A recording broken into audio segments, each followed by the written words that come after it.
உங்கள் favourite TV ஷோக்களை இனி miss பண்ண தேவையில்லை. ZEE5 இல் முற்றிலும் இலவசமாக காணுங்கள் இங்கேயும் எப்பொழுதும். கல்யாணம் ஆயிடுச்சு. எனக்கு கல்யாணம் பண்ணி வச்சது அவ தான். எனக்கு எல்லாமே செஞ்சது அவங்க தான். கல்யாணம் ஆயிட்டு வந்துட்டோம். கல்யாணம் ஆனால் என்ன பண்ணணும், ஒய்ஃப் கிட்ட தான் டைம் ஸ்பெண்ட் பண்ணுவாங்க, ஒய்ஃப் கிட்ட தான் பேசுவாங்க. ஆனால் இவர் அப்படி கிடையாது. என்னையும் ஒரு பக்கம் வச்சுக்குவார், ஒய்ஃப் கிட்ட ஃப்ரெண்டு கிட்ட சேட் பண்ணுவார். நான் இங்கே போகிறேன், எனக்கு கூப்பிடுறாப்பா, என்னப்பா நீ சொல்லுப்பா. ஜஜஷன் ஃப்ரெண்டு கிட்ட கேட்குறது, போகலாமா என்ன அப்படின்னு கேட்பாரு. அப்படியே போயிட்டே இருந்தது. எங்கே போனாலும் அவகிட்ட தான் டிஸ்கஷன், ஃபுல்லாக அவகிட்ட தான் கேட்பார். என்னப்பா சும்மா எப்போ பார்த்தாலும் ஃப்ரெண்டுங்கிறீங்க, என்னை எதுக்குப்பா கல்யாணம் பண்ணி நீங்கள் கூட்டிகிட்டு வந்தீங்க? நான் எதுக்குப்பா சும்மா டம்மியாக இருக்கிறதுக்காப்பா, நான் என்னை எதுக்குப்பா கல்யாணம் பண்ணி கூட்டிகிட்டு வந்தீங்கன்னு கேட்டேன். ரொம்ப பண்ணுவாங்க. பீச்சுக்கு போகணுன்னா ஃப்ரெண்டுகிட்ட தான் கேட்பாங்க, என்னப்பா போகலாம், நாங்கள் ஃபேமிலி, அவள் தனியாக தான் இருந்தா. ஸோ இப்போ நீங்கள் கல்யாணத்துக்கு பிறகு நீங்கள் 2 பேரும் பீச் போகும்போது கூட அவங்கள கூட்டு போவீங்களா? அவள் இல்லாமல் வரதில்லை சார், ஃப்ரெண்டை கூப்பிட்டு தான் வருவார். என் ஃப்ரெண்டு இல்லாமல் நான் வரமாட்டேன். இவங்க தொல்லை தாங்க முடியாதுங்க சார். எனி டைம் சேட்டிங் தான், ரொம்ப எக்ஸ்ட்ரீமு. எதுக்குனாலும் ஒரு டைம்லாம் நான் கையே அறுத்துக்கிட்டேங்க சார். கையை எடுத்துக்கிட்டீங்களா? ஆமாம், கையே எடுத்துக்கிட்டேன். கோவம் என்னால் எக்ஸ்ட்ரீம் தாங்க முடியல. நான் என்ன கல்யாணம் பண்ணி கூட்டிகிட்டு வந்துட்டு எதுக்கு நீங்கள் சேட் பண்ணுறதுக்கு, நான் எதுக்கு ஒய்ஃபு சேட் பண்ணதுக்காக நீ கையை எடுக்கணும் சார்? எனக்கு கோவம் வருது இல்லை, நான் எப்படி காட்டுறது? அடிக்கவும் முடியாது.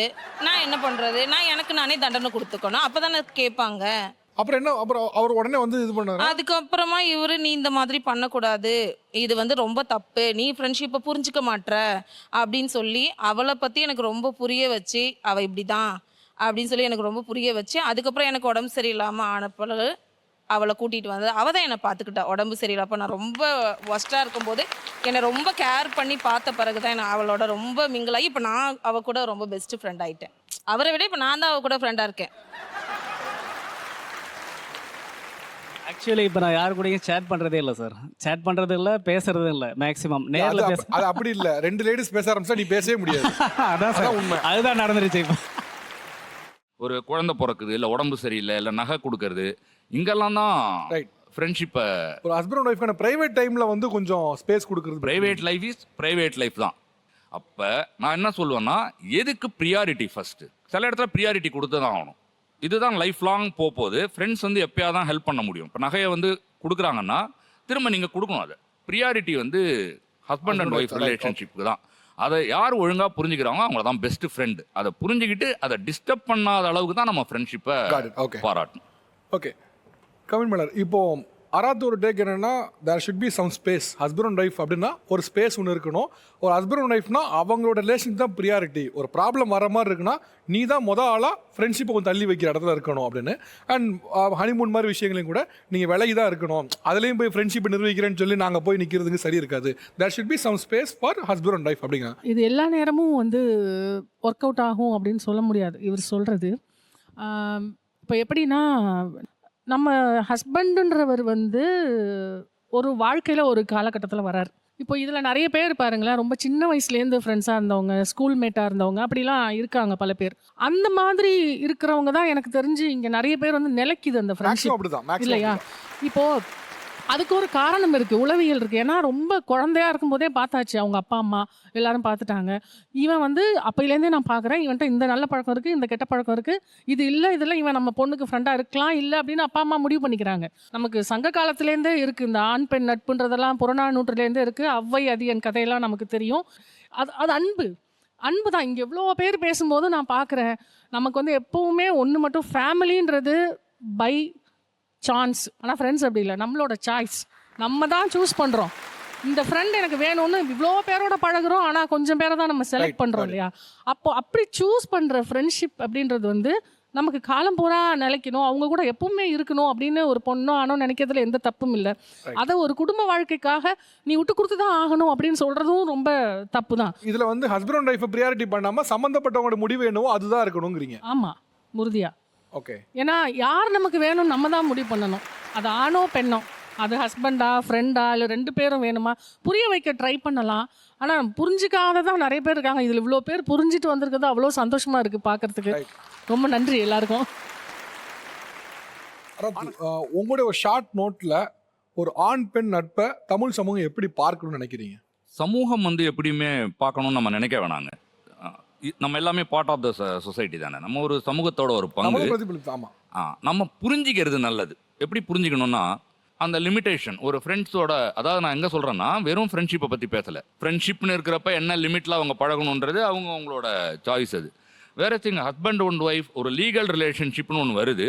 அப்போ ஃப்ரெண்ட் அப்படின்னு வர்றப்ப அந்த ஒரு லிமிட் இருக்குல்ல. இன்னும் ரொம்ப வெளிப்படையாக சொல்லணும்னா சில ஃப்ரெண்ட்ஸுன்ற பேரில் மடியில் படுத்துப்பாங்க, ஒன்றா பக்கத்து சீட்டில் போவாங்க. அந்த மாதிரிலாம் அந்த இடத்துல நம்ம வந்து ஒரு இன்டெகிரிட்டியை காட்டிடணும். நம்ம இந்த லிமிட் இருக்குல்ல, ஃப்ரெண்டுனா ஃப்ரெண்டு, அதாவது நான் ஃப்ரெண்டு தான், நான் அதனால் போய் கை பிடிச்சிப்பேன், நான் கட்டி பிடிச்சிப்பேன், அந்த எக்ஸ்ட்ரா ஸ்டெப்லாம் வைக்கக்கூடாது.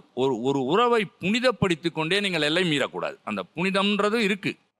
சந்தேகம் வரும்படி நடந்து கொள்வது, உடல் ரீதியான தொடுதலில் அதிகம் ஈடுபடுவது, ஒரே ஒரு ஆள் மட்டும் ஒரே ஒரு பொண்ணு கூட ரொம்ப க்ளோஸ்ன்னு சொல்லிட்டு ஃபோன் பேசுறது, சும்மா ஒரு பாய் ஃப்ரெண்ட் பாய் பெஸ்டி ஹஸ்பண்ட் அனுப்புகிற மாதிரி மெசேஜ் அனுப்பிட்டே இருக்கிறது, பாப்பா தங்கம் குட்டி இப்படிலாம் கூப்பிட்றத குறைச்சிக்கிட்டாதான் நம்மளோட நடவடிக்கை இருக்குல்ல, அதை வச்சு தான் சமூகம் ஆண் பெண் நட்பை அங்கீகரிக்கும். இந்த மாதிரி நட்பை அனுமதிக்கிறதால எனக்கு ஒரு இல்ல, இது ப்ராப்ளம் ஒரு வருது. வகையில கல்ச்சுரல் போலீசிங் மாதிரி இல்லையா, மாரல் போலீசிங் மாதிரி இல்லையா நீங்க சொல்றது? இவர் கேட்டார்ல ஆண் பெண் நட்புக்கு வந்து சமூகம் எப்படி பார்க்கும்னா நல்லா பார்க்கும் இதெல்லாம் நடக்காமல் இருந்தா. எப்போ அந்த சிஸ்டமுக்கு ஒரு உறவு இருக்குல்ல, லீகல் உறவு, அதில் டிஸ்டர்பன்ஸ் வருதுன்னா சமூகம் அதை கடுப்பாக தான் பார்க்கும் எதாக இருந்தாலும். இல்லை, நீங்கள் சொன்னதில் நான் எங்கே மாறுபடுறேன் அப்படின்னா, இப்போ ஹக் பண்ணக்கூடாது அப்படின்னு சொல்கிறீங்க இல்லையா, ரொம்ப ஃப்ரெண்ட்ஸ்குள்ளே ஹக் பண்ணிக்கிறது ரொம்ப சாதாரணமாகி ரொம்ப நாள் ஆச்சு. பார்த்தோன்னே ஹக் பண்ணுறது அப்படின்றது ஒரு ஆணோ ஒரு பெண்ணோ அது என்னதான் பரவல் ஆயிட்டாலும் நீங்கள் தனியாக ஒரு பெண்ணையோ ஒரு ஆணையோ கூப்பிட்டு கேட்டு பாருங்க, உங்கள் பொண்டாட்டியோ புருஷனோ இது மாதிரி உங்கள் ஃப்ரெண்டை ஹக் பண்ணுறது பிடிக்குதான்னா உண்மையிலே வெளிப்படையாக நாகரீகத்துக்காக அதெல்லாம் ஓகே இப்போ வந்துருச்சுன்னு சொல்லுவாங்க. வேற மனசுக்குள்ள எரிச்சலாக தான் இருக்கும். இதை நான் சொன்னால் யாரும் ஒத்துக்க மாட்டாங்க, அநாகரிகமாக இருக்கும்னுவாங்க. இப்போ மனசுக்குள்ள என்ன வேணா நினைச்சுக்கிட்டோம், அது நமக்கு பிரச்சனை இல்லை. இருங்க நான் முடிச்சிடுறேன். எனக்கு வந்து கவினோட கேள்வி என்ன இருக்குன்னா, ஒரு ஃப்ரெண்டு வந்து ஃப்ரெண்ட்லியா ஒரு ஹக் கொடுக்கவே முடியாதா? ஏன் ஒரு ஹக் பண்ணாலே அதை வந்து இப்படியான வகையில தான் பார்க்கணும். அப்படி ஏதாவது தோணுதுன்னா தோணிட்டு போட்டுமே, என்ன இல்ல இப்போ இல்ல நான் என்ன சொல்றேன், தோன்றதுல என்ன ஒரு பிரச்சனை உங்களுக்கு? ஒரு அப்படி தோணா கூட உதாரணத்துக்கு ஒண்ணும் இல்லையே. சரி நான் ஒரு உதாரணத்துக்கு கட்டி பிடிக்கிறது நான் நிறைய சொல்லிட்டு வந்தேன்ல, அதை விட்டீங்களா? அதாவது செல்லமா பேசுறது, குட்டி, அவங்களுக்குள்ள ஒரு வேர்டு இருக்குன்னு சொல்றேன்ல, அவங்களோட இல்ல, அதுல கூட எனக்கு என்ன பிரச்சனைன்னு புரியல. அது என்ன நிஜமாலுமே புரியல. அதாவதுங்க, நாம பேசக்கூடாது அந்த பிரச்சனை, யாருக்கு அது பிரச்சனையா இருக்குன்னு பேசுறேன். இப்போ ஒரு ஹஸ்பண்டுக்கோ ஒய்ஃபுக்கோ அது ப்ராப்ளமா இருக்குன்றப்ப, இப்போ ஒரு உதாரணத்துக்கு ஒரு ஹஸ்பண்ட் வந்து என் ஒய்ஃப் யார் அத அவங்க ஹேண்டில் பண்ணிக்க மாட்டாங்களா? இத ஒரு பொது விஷயமா ஏன் நம்ம கவின், வைக்கணும்? இது ஏன் பாயிண்ட் இல்ல பொது கவின். பார்வையா ஏன் வைக்கணும்னு இல்ல கேக்குறேன். இல்ல நான் பொதுவாதமா வைக்கல, நான் திரும்ப ஃப்ரெண்ட்ஸை பிரிச்சுட்டேன். நான் ஹஸ்பண்ட் அண்ட் ஒய்ஃப்னு ஒரு லீகல் ரிலேஷன்ஷிப் வர்றப்ப அவங்க பாயிண்ட் ஆஃப் வியூல நான் பேசுறேன்.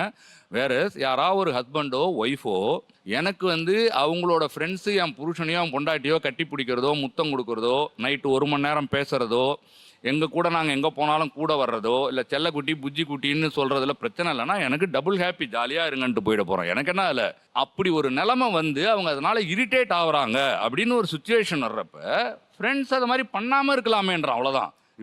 அப்படி ஒரு பிரச்சனைக்கு ஒரே ஜோனை உருவாக்க வேணாமேன்னு அரசு நினைக்கிறாப்ல. ஜீ5 ஆப்பை டவுன்லோட் செய்து அனைத்து எபிசோடுகளையும் இலவசமாக பாருங்க.